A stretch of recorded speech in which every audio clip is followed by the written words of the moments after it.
Oke, jumpa lagi teman-teman sekalian.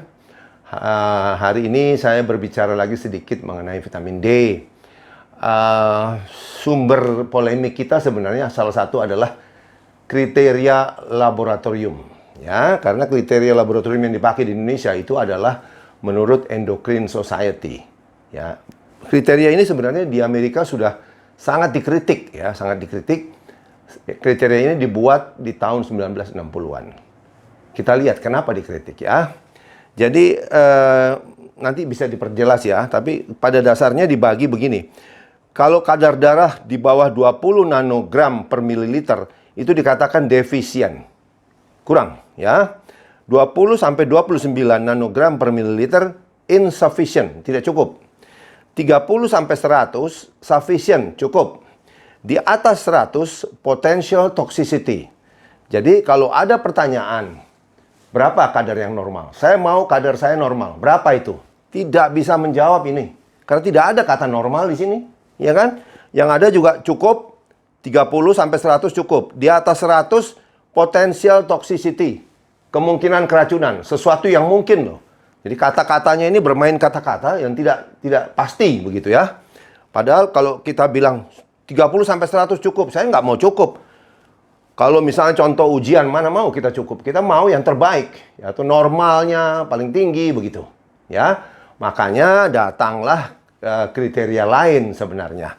Kriteria lain itu yang lebih banyak dianut oleh para expert yang lebih mengerti dan demikian juga oleh Vitamin D Society Indonesia. Kriteria itu adalah kriteria dari Vitamin D Council UK dan USA. Jadi ini kriteria yang guideline yang menurut saya lebih up to date ya.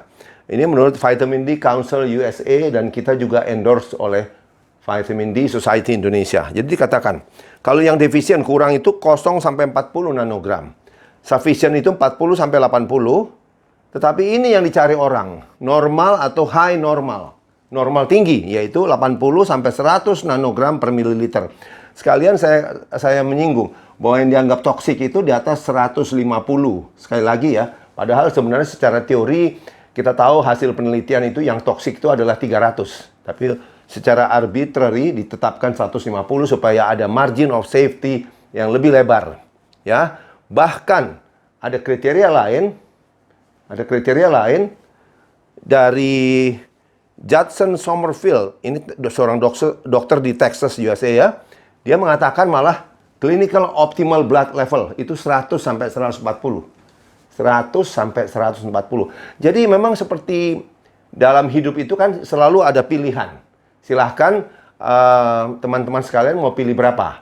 Tetapi kalau kita kembali ke laboratorium yang berlaku di Indonesia yaitu 30 sampai 100 adalah cukup ya.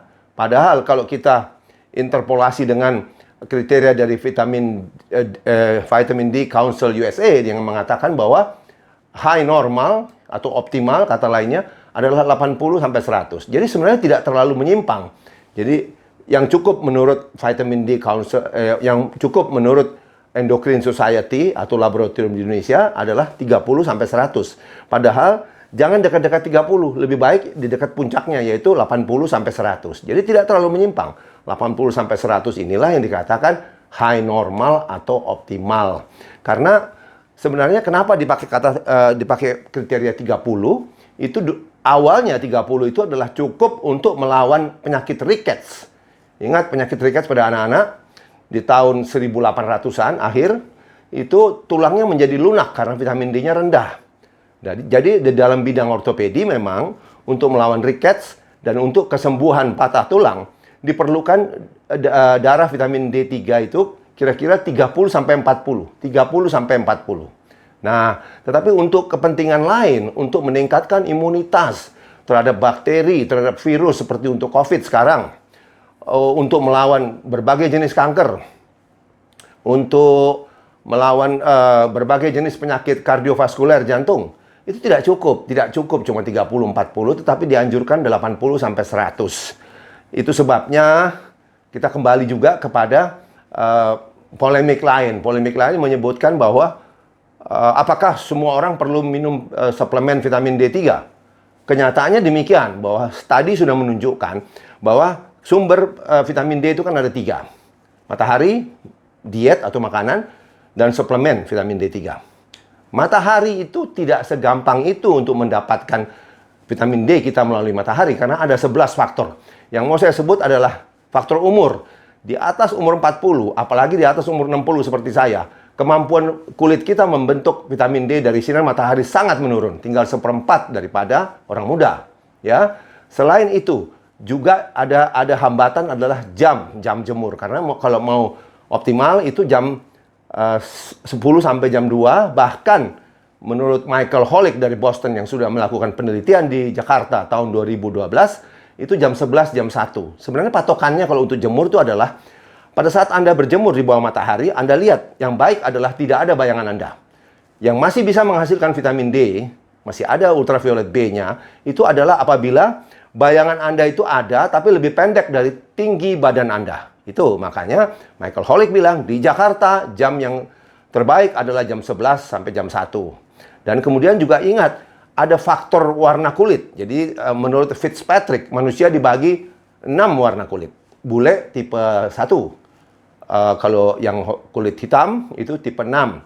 Rata-rata kita ini tipe 4, tipe 5. Jadi ingat, makin berjemur, kita makin hitam, makin susah vitamin D terbentuk. Makin susah matahari menembus epidermis kita.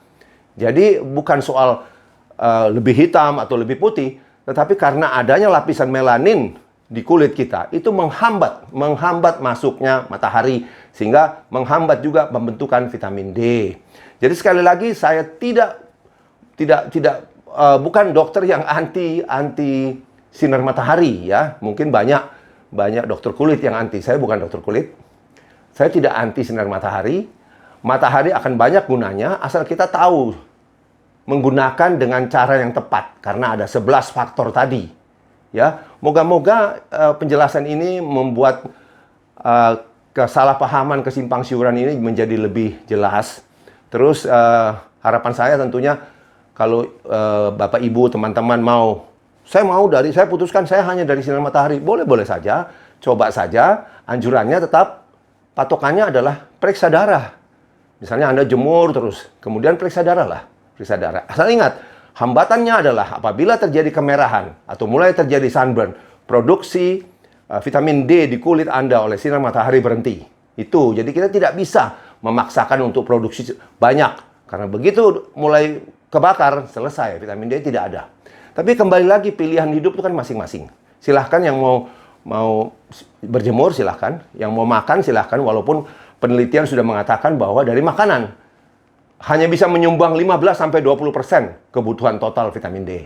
Ya, dan saya tambahkan lagi, Dr. Renu Mahtani ini ahli vitamin D dari India mengatakan bahwa orang yang tidak pernah mendapat suplementasi vitamin D3, kadar darahnya tidak akan lebih dari 40. Jadi kalau cuma jemur saja, dari makanan saja, paling kadar darah Anda akan mencapai 40. Nah, terserah sekarang kembali lagi ke kriteria apa yang Anda pakai. Kalau Anda merasa 30 sudah cukup, ya silahkan.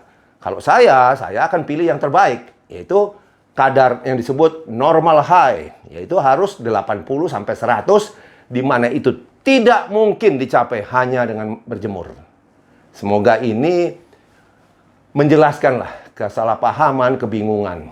Semoga ada manfaatnya. Sampai jumpa di kesempatan lain. Terima kasih.